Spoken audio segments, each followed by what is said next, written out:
জয় গুরু। আমি আজ আপনাদের শ্রী শ্রী নিগমানন্দের জীবনী ও বাণী বইটি থেকে শিষ্য উদ্ধারে গুরুর দায়িত্ব পড়ে শোনাব। গুরুর কাছে অপরাধ করলে শিষ্যেরও দুর্গতি, গুরুরও বেগ পেতে হয় তার মুক্তির জন্য। শিষ্যের মুক্তি না হওয়া পর্যন্ত গুরুরও নিষ্কৃতি নাই। এই সম্বন্ধে একটা সুন্দর গল্প আছে। এক ছিলেন গুরু আর তার এক ত্যাগী শিষ্য। 12 বৎসর ব্রহ্মচর্য পালন করার পর শিষ্যের ইচ্ছা হলো গৃহস্থাশ্রমী হতে। গুরু অনুমতি দিলেন। গৃহস্থাশ্রমে প্রবেশ করে গুরু কৃপায় সে অল্প দিনের মধ্যেই বেশ ধনীমানী হয়ে উঠল। এমনি করে 12 বৎসর কেটে গেল। গুরুর মাথায় টনক নড়ল, তাই তো দেখি আমার শিষ্য এখন কি অবস্থায় আছে। শিষ্য বাড়ি এসে গুরু তাকে বললেন, কি রে, গৃহস্থাশ্রমের আস্বাদ তো পেলি, এখন চল। শিষ্য উত্তর দিল, ঠাকুর, ছেলে পেলেগুলোর মাত্র কচি বয়স, একটু বড়সড় হলে যাব। গুরু বললেন, দেখিস ভুলিস না যেন, শিগগির যাস। শিষ্য বলে, আপনি এ বিষয়ে কোনো চিন্তা করবেন না ঠাকুর। গুরু তো স্বস্থানে চলে গেলেন। এমনি করে আবার 12 বছর কেটে গেল। গুরু ভাবলেন, কই আর তো সে এলো না, দেখি আবার খোঁজ করে। অমনি তিনি শিষ্য বাড়ি এসে তাকে জিজ্ঞাসা করলেন, কিরে, এখনো এতে মজে রয়েছিস, যাবি কখন? সে বললে, ঠাকুর, ছেলেপিলেদের এখন বিয়ের বয়স হয়েছে, বিয়েটা দিয়ে যায় আর কি, দেখিস আর দেরি করিস না যেন। এই বলে গুরুজি আবার বিদায় নিলেন। এমনি করে আরও 5-7 বছর কেটে গেল, তবু শিষ্য এলো না। তাই দেখে গুরুজি আবার একদিন তার বাড়ি গিয়ে উপস্থিত। ছেলেপিলেদের জিজ্ঞেস করলেন, কি রে, তোদের বাপ কোথায়? তারা বললে, বাবা তো 2 বছর হলো মারা গিয়েছে। এই রে বেটা মাটি করেছে। মনে মনে এই বলে গুরুজি ধ্যানমগ্ন হলেন। শিষ্যের গতিপথ তার দিব্য দৃষ্টিতে ফুটে উঠল। তিনি দেখলেন সে কুকুর হয়ে জন্মেছে, আর বেশি দূর যায়নি, এই বাড়িতেই অবস্থান করছে।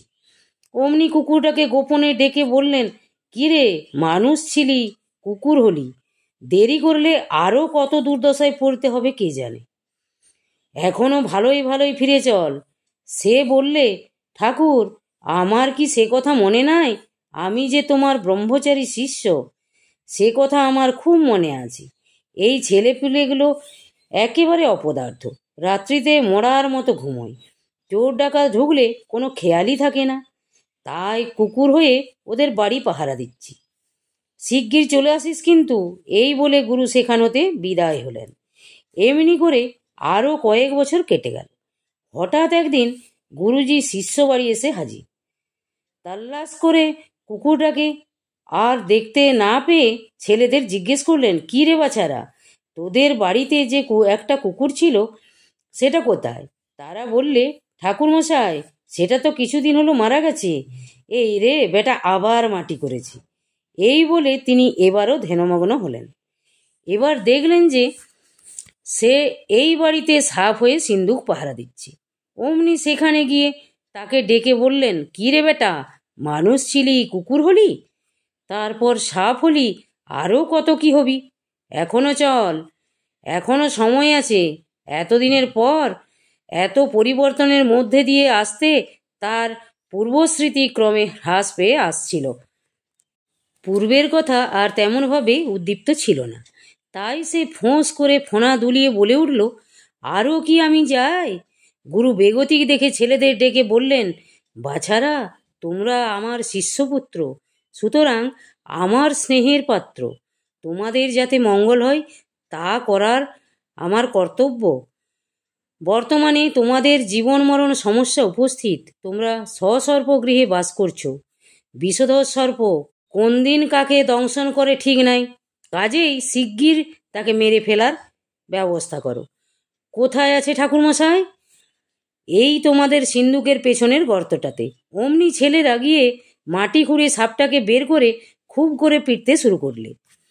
সাপটা আধমরা হতে গুরু বললেন, না আর মারিস না, ওর কর্ম শেষ হয়ে গিয়েছে, দে এখন ওটা আমাকে, আমি নিয়ে যাই। এরপর গুরুজি সাপটাকে নিজ আশ্রমে নিয়ে এসে শিষ্যকে সেই অবস্থা থেকে মুক্ত করে দিলেন। বুঝলি, তোদের নিয়ে আমায় কত ভুগতে হয়, চিন্তায় পড়তে হয়। সেখানে একজন গৃহস্থ ভক্তও উপস্থিত ছিল। তাদের মধ্যে একজন জিজ্ঞেস করলেন, আচ্ছা ঠাকুর, আপনি কি সন্ন্যাসী ব্রহ্মচারী? শিষ্যদের জন্যই এই কষ্ট স্বীকার করে থাকেন, না সকলের জন্যই? ঠাকুর এর উত্তরে বললেন, সকলের জন্যই।